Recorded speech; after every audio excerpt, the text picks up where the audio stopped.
Hey,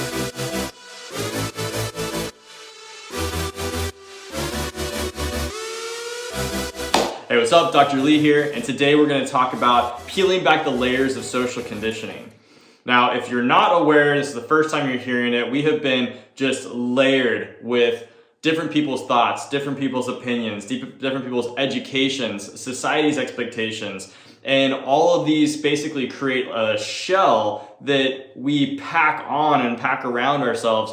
And until we start to peel away these layers, we don't actually see the world for as it is. We see it as we have been taught to see it. We think the way that other people have taught us how to think.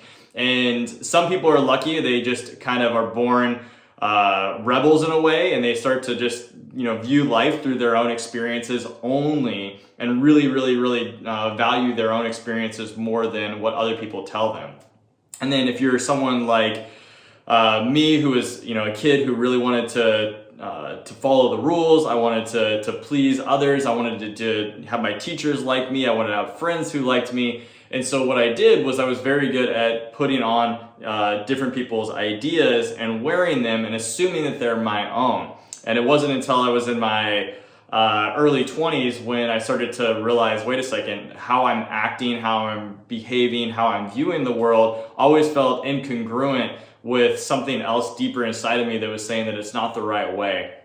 And what I had to go through was a period of deconditioning that has literally been years and years and years upon pulling off layer after layer after layer of recognition of the different influences that society and friends and other people, basically cultural conditioning and societal conditioning, has had over my life. And I want to kind of bring that up to the forefront so we can talk about it, because if you're unaware this is happening, then you're operating through beliefs that may not be your own. And in fact, there's for sure some beliefs that you're carrying right now that are somebody else's beliefs, and they're not necessarily your own. You didn't come to that conclusion on your own. You came to that conclusion because other people came to that conclusion, and then they passed that belief on to you.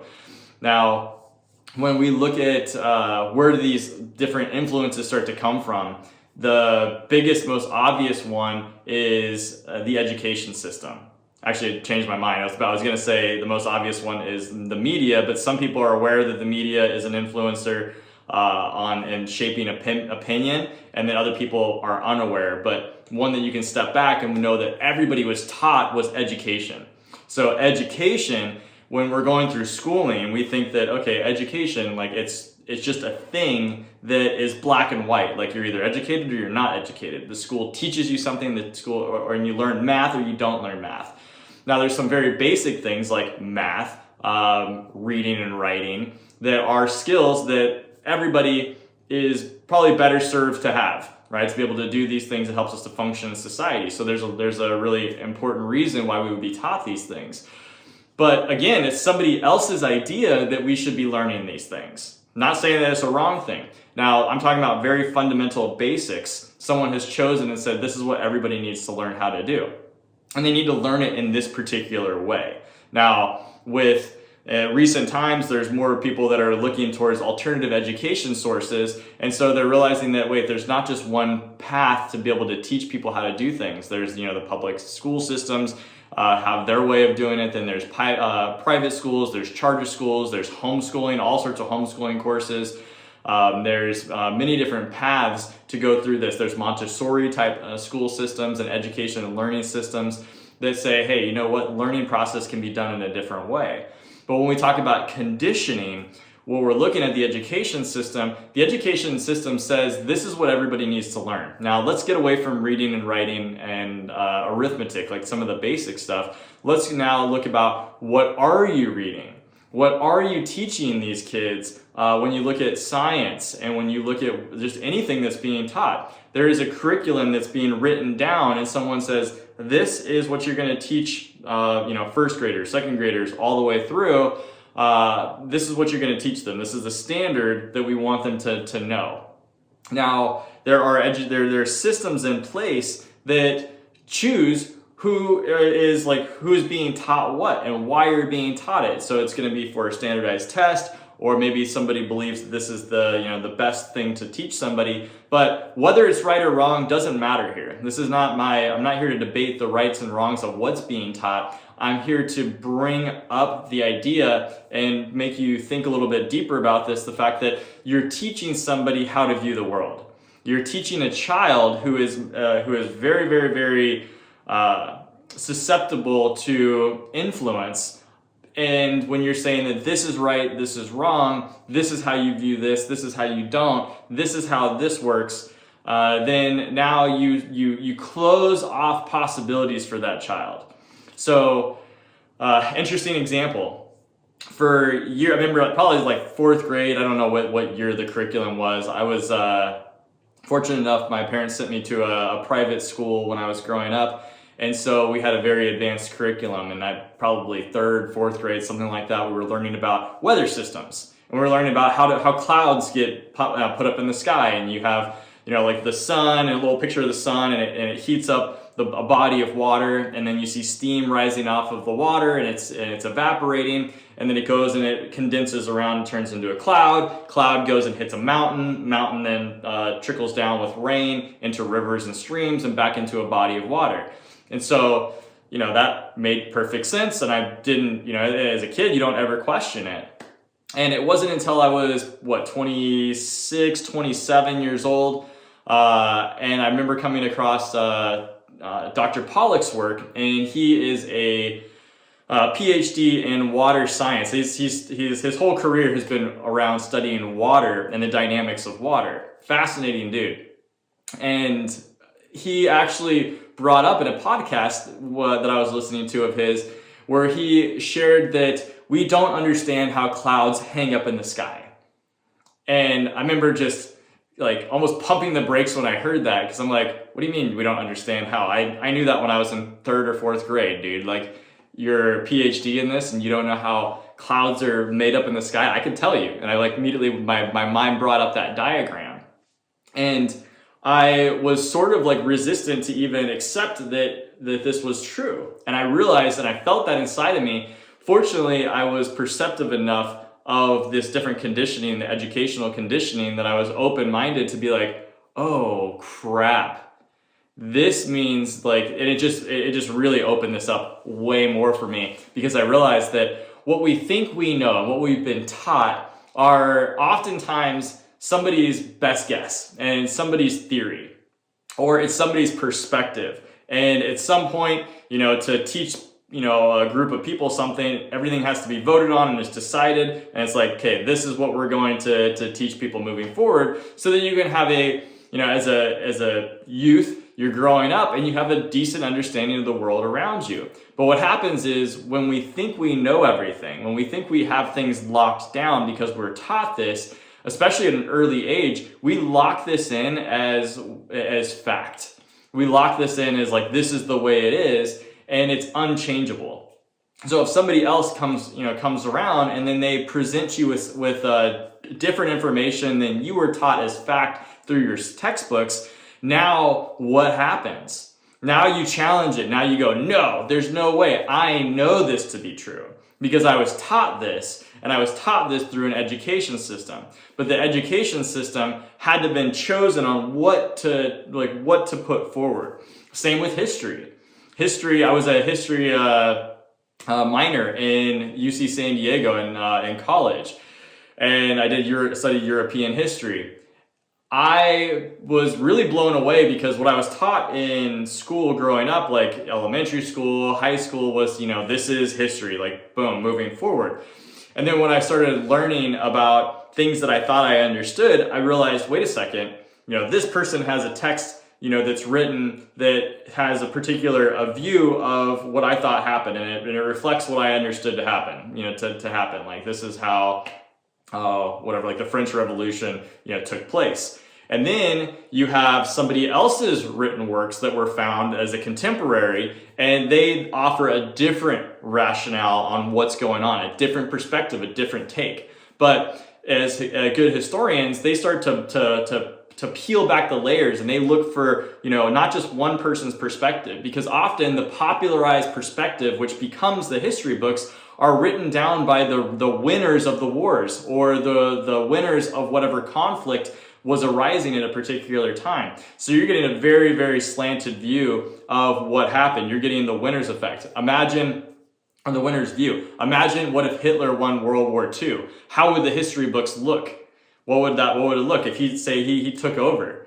It would look a lot different than the history books are that we look at the war right now. And even look at the war right now, we're shaped with a particular perspective based on what we've been taught. And we were taught this because we won. So historians, they start to present facts that may not be popular because it goes against the status quo, but it takes a much more, open mind, a skilled mind of understanding that there isn't always just one simple clear-cut answer. Or it's not just two clear-cut, it's either this, or maybe both of these views are accurate. There could be 1,000 or infinite possibilities of what is accurate, depending on the perspective that you look at. So I remember there was a little experiment where someone was trying to show the differences in perspectives. And imagine that I'm sitting here and I got a coffee cup. Do I have a coffee cup around? I do not have a coffee cup. But if I had a coffee cup, and imagine I'm holding it sideways so you can see the handle and you're looking at me. And I say, does this coffee cup, I can set it down, does this coffee cup have a handle on it? And you go, oh, well, yeah, it has a handle.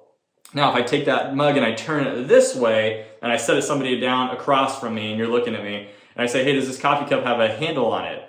And if you've never seen it, then you can't say for certain that it does. You go, no, there's no handle on it. And I can look from my perspective and I can say there is absolutely a handle. This person says there is not a handle. Now, both are right, because now I can't see the other side.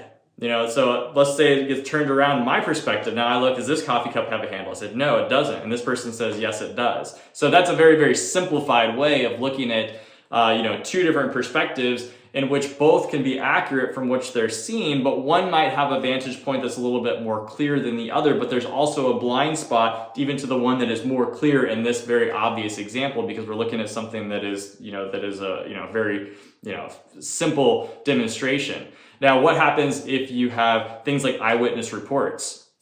Eyewitness reports are often, it's well known that eyewitness reports can vary widely. You can have 100 people witness something and you get 100 different stories. And they may not, and most of the time they don't all match up. They'll have similar themes, they see similar things, but because of different people's perspectives in life, they're going to see things through their lens.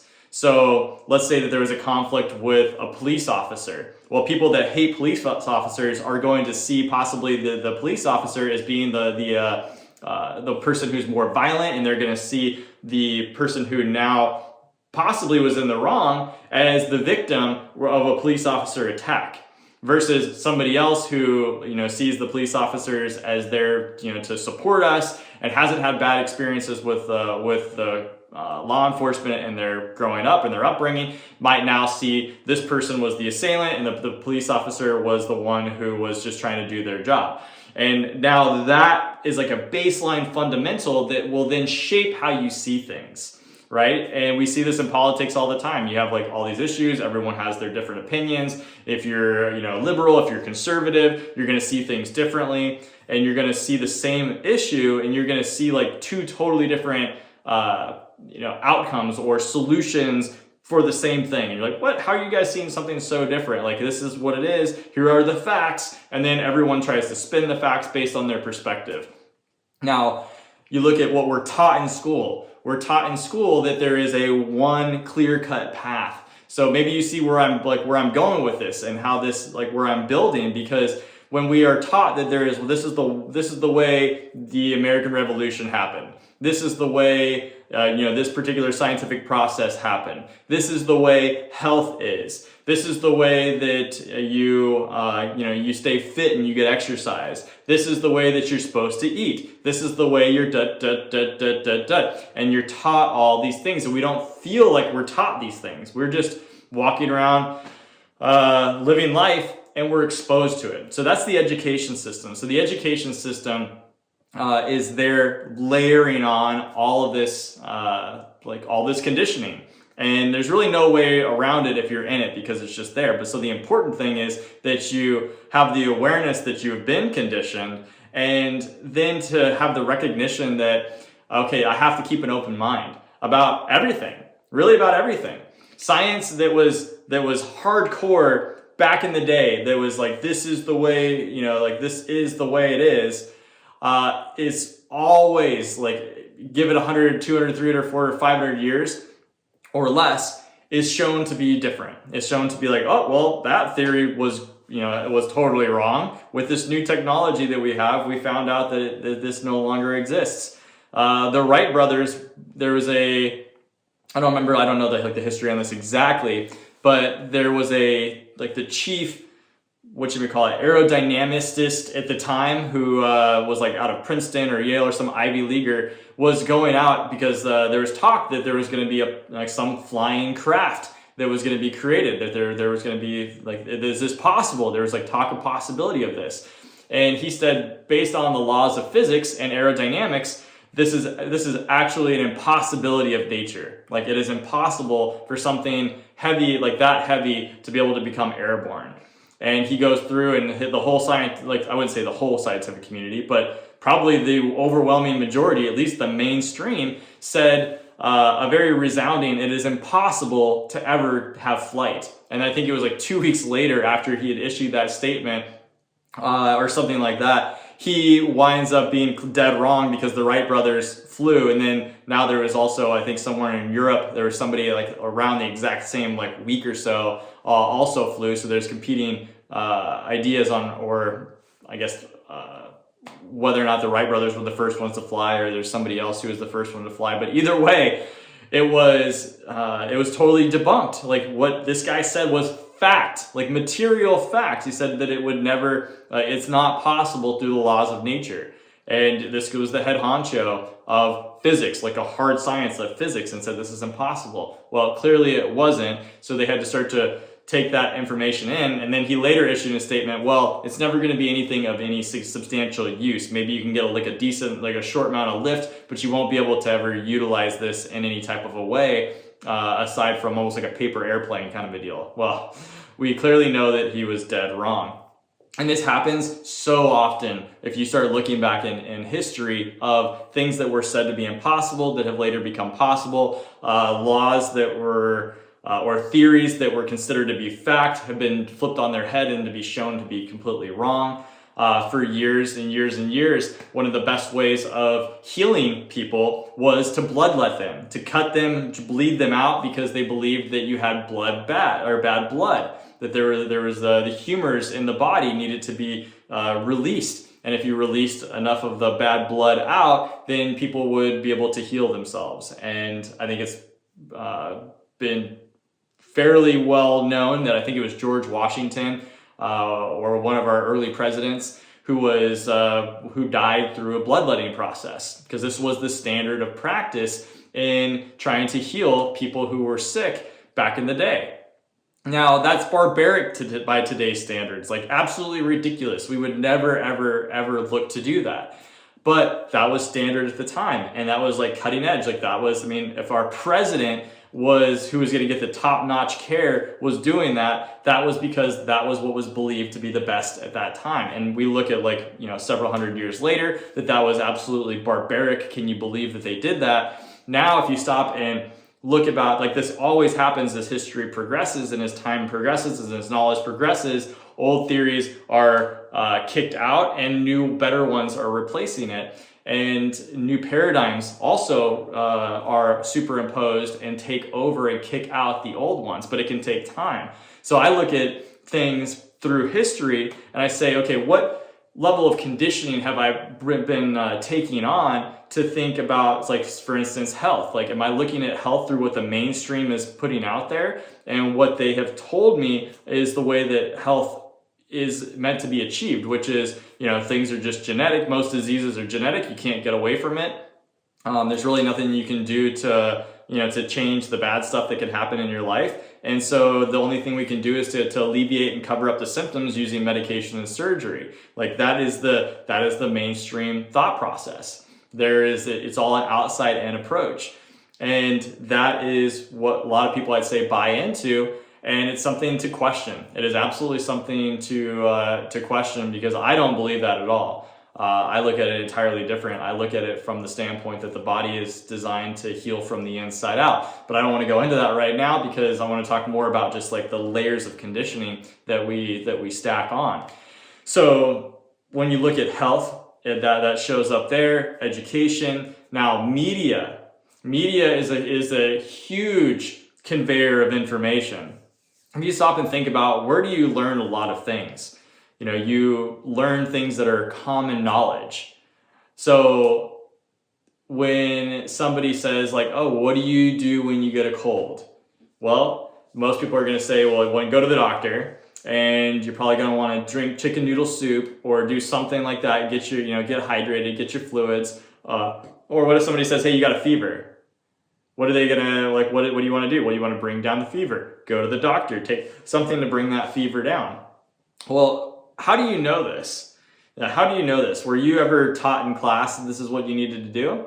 Or is this something that you've just picked up over time, living in a world where this is what people you've experienced other people doing? And that's usually the case. So anything that's common knowledge, this is just a good rule of thumb. Anything that's common knowledge has been bought and paid for. So advertising and marketing, especially at institutional levels, they're fed through a massive campaigns, and like also a massive public works campaigns.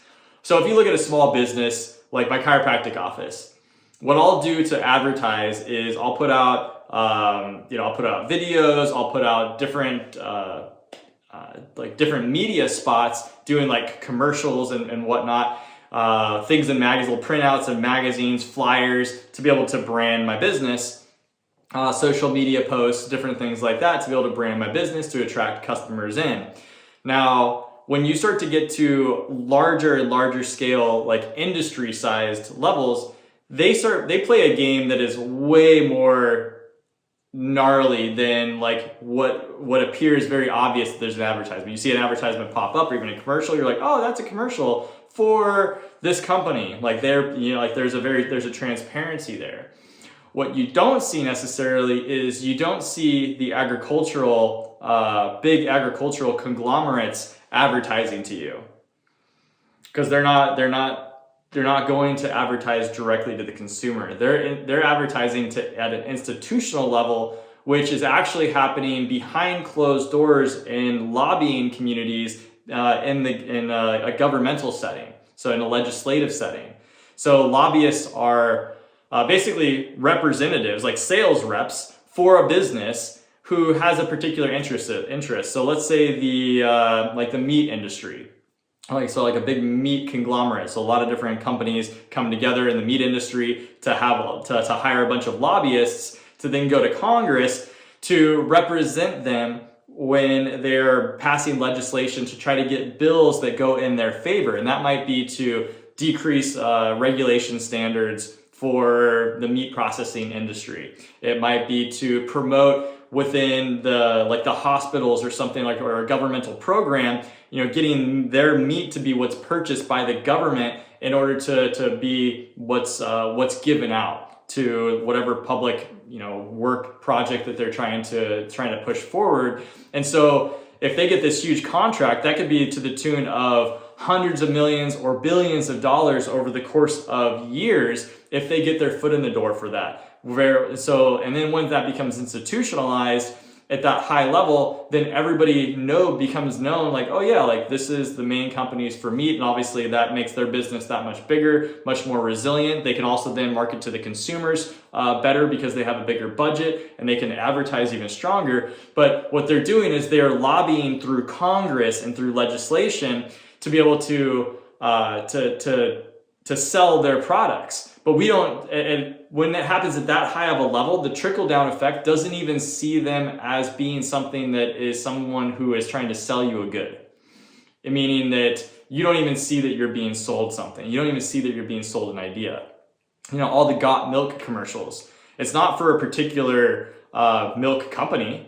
There's not, I don't even know, like Knudsen or whatever the milk brands are out there. It's not a particular brand that is promoting or supporting this. It's supported by the dairy industry, like a big conglomerate. And what they're doing is they're lobbying in Congress, and then they also have some of that funding that goes out for these massive commercials, which makes it seem a lot more altruistic, and it's like part of the food pyramid. So stuff gets into the food pyramid. How? Because it makes it through legislative processing. So if you are in the dairy industry, like you want dairy to be in the food pyramid, because if it's in the food pyramid, then all the schools have to provide it. Hospitals need to provide it. Nutritionists are taught this in school, that this is what's required. And so you have a lot of incentive to get dairy into the food pyramid.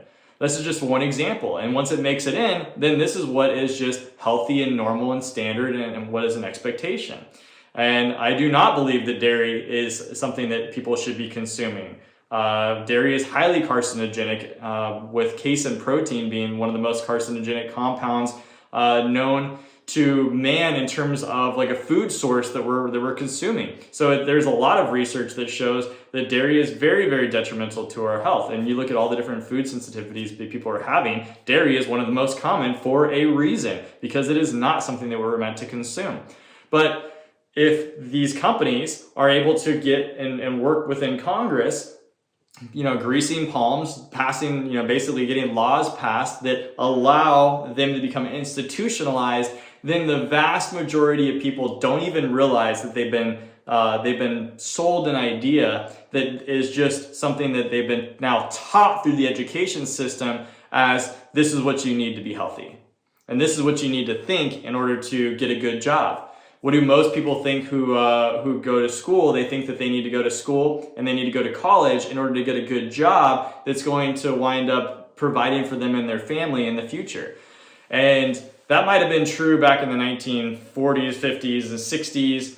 Going to college was going to land you an amazing job and career, and there was a network involved with all of that. But in the last 20, 30 years or so, it's not really shaped up. There's a lot of people out there that have bought into this idea that they need to go into higher levels of education. And I obviously went through it, so I'm not out here knocking the education system. It definitely has its benefits. However, it's an idea that people are bought into, that they have to do that in order to become successful and be able to have a good job, when there are thousands and millions of cases of people that are extremely successful where they did not follow that path. They dropped out of high school even and went on to make billion-dollar companies, or those are the extreme versions of that. But there are people that have done that to the tune of making tons and tons of financial success without having to go through without going through higher levels of education. Same with so as you can see, without going through just example after example, the amount of conditioning that we take on really impacts our life. And just to go back, just to make sure I wrap that up with some clarity, because I'm a person who likes to make sure I make it a good point. You understand what I'm saying? Is that with the education system, the idea of going to higher levels of education, that is kind of ubiquitous in our culture. Everybody thinks that. Everyone thinks if you want a good job. Why do they think that? Why have they been taught? They've been taught at some point that if you want to be successful and you want to make something of yourself, you have to go to college. I was told that so many times. You go out and talk to almost anybody and they say, I want to get my life together. I want to go back to school. I want to go to college. I want to get my degree because I want to make something of myself. And so they believe that is a step in terms of making themselves into something. When in fact, that's not true. It doesn't have to be that way. It can be, but it doesn't have to be that step. You don't have to spend 4 years and a bunch of money, which again, the state makes money off of you by going to the schools. Private institutions are making money. There's a lot of money being exchanged. And even sneakier is you're not having to pay directly out of pocket for it. You're getting loan money that is being given to you, lended to you so that you can then basically go into school without having to pay anything, and then you're gonna have to pay back this other institution, which is, again, banks are industry, banks are businesses that are there to make money, and they're selling you a product that you don't even realize. I remember finding it weird when I went to open up my chiropractic practice that when we got a loan, we took out a loan to open it, and our banker kept saying, like, he kept calling the loan a product. Like, we have different products available, da da da. I'm like, products? Like, this is a loan. Like, this is money. This is what you guys do. And then he wanted us to talk about his other products that they had. And I don't think he understood the mentality of me as a consumer at that time, that I'm not looking at this as a product. I'm looking at you as a bank who has access to money that I need, and you can give this to me or not, and that's what I'm really hoping that you do, is that you lend me this money. But he was looking at it as a product that is competing against other banks that have products, and he was trying to say why his bank product is better than another bank. So he was coming from this competition type of a mindset, and it really opened my eyes to, like, holy crap, this is a business, and they want my business. But their business means me paying back interest for years upon years so that they make all this profit, and then also off of all the fees that are associated with it as well. So they're excited for me, to give me a loan because they're making a crap ton of money off of me doing business with them. And so when you start to look at all of these layers, it will open up your mind to the conditioning that you've been under. And I will say one of the most valuable things that you can do to start to crack open your awareness of this is to do a deep cleanse. When you start to cleanse your body of toxicity and you start to remove the toxins out of your brain, out of your lymphatic system, out of the tissues in your body that have been stored for years, that are literally clouding up your ability to think clearly, your ability to accurately perceive the world, then what happens is your awareness starts to open up. Your intuition starts to open up. Your third eye, which is known as the pineal gland, or your pineal gland is also known as the third eye, which in the vast majority of people is actually calcified, and this is believed by many to be the seat of the soul and our access to higher levels of like dimensions, and this to be able to access through this calcified pineal gland, or if it's calcified, you won't be able to access those higher levels of intuition and understanding and awareness and that sixth sense kind of a feeling. And most people's are calcified, and if the pineal gland is calcified, then you're not going to be able to function well. So you have to work to decalcify your body through detoxification. And that's just one of the products. That's not the only reason that you would do this. It goes through and actually starts to raise your awareness. And so going on an extended solid food vacation where you're doing nothing but juices, you're detoxifying your body, you're doing it the right way so you're not starving yourself. It's actually one of the easiest things that you can do. Is so powerful in being able to open up your awareness. And when you do that, you start to look at life like you're looking through the Matrix. Like if you've seen the movie The Matrix, you see everything around you and you go, oh my gosh, this is... like, I had no idea that I believed this to be true, and it's not. And I see this and that may or may not be true. And oh my gosh, I was bought and sold this lie. And once you start to peel back a few of them, then it really makes you almost ravenous to start to start to look at under every little stone and start to look, what else have I possibly bought into that it was that could be a lie. And maybe I have to, it can really unseat you for a little bit because you feel like I don't really have any ground to stand on because who knows anything anymore? Like, I don't know anything. But when you go through this detoxification process, what it does is it allows you to become at peace with the unknown, at peace with the awareness that is unfolding before you. And it's like you step into the Matrix, and instead of freaking out, wanting to go back, like wishing that you didn't take the red pill, like, no, I wish I would have said no, then you can navigate life in such a beautiful way. And you can see, like, oh wow, you're like Neo in the Matrix. You're like, this is awesome. So this no longer has power over me.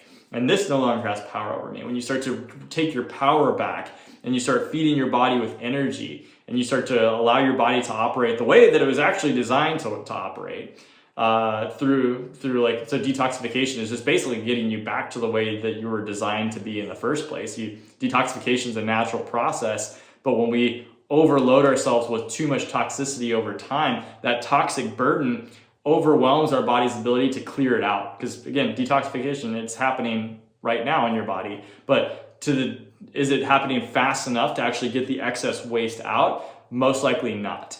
And that's what I'm talking about. So aiding that detoxification process is the most amazing thing that you can do to really like crank up your awareness, to be able to start peeling back the layers of this social conditioning, becoming aware of all these different areas that you've been conditioned through family. That's another one that I didn't even talk about, but like family, through education, through your friends, through media. All of this conditioning will start to become apparent to you. And then you can now start to sit back in who you actually are and become much more clear as a human being that this is who I am, and this is my thoughts, this is my take on it, and this is my experience of life. And I'm going to value my experience more than I'm going to value the opinions of others, or what other people say I should think, or what they tell me I should do and how I should act and how I should behave. Instead, I'm going to run it through my own filter on what's most appropriate for me and what makes the most sense based on my own personal experiences. So you start taking the autonomy of your life back, and you start taking back control of your life. And I've never seen this more potent effect than when you go through the detoxification process. Like, this just naturally starts to bubble up into your awareness, and it's the coolest thing ever. So I want to leave you with that. And until next time, this is Dr. Lee, and I want you to have an awesome rest of your day.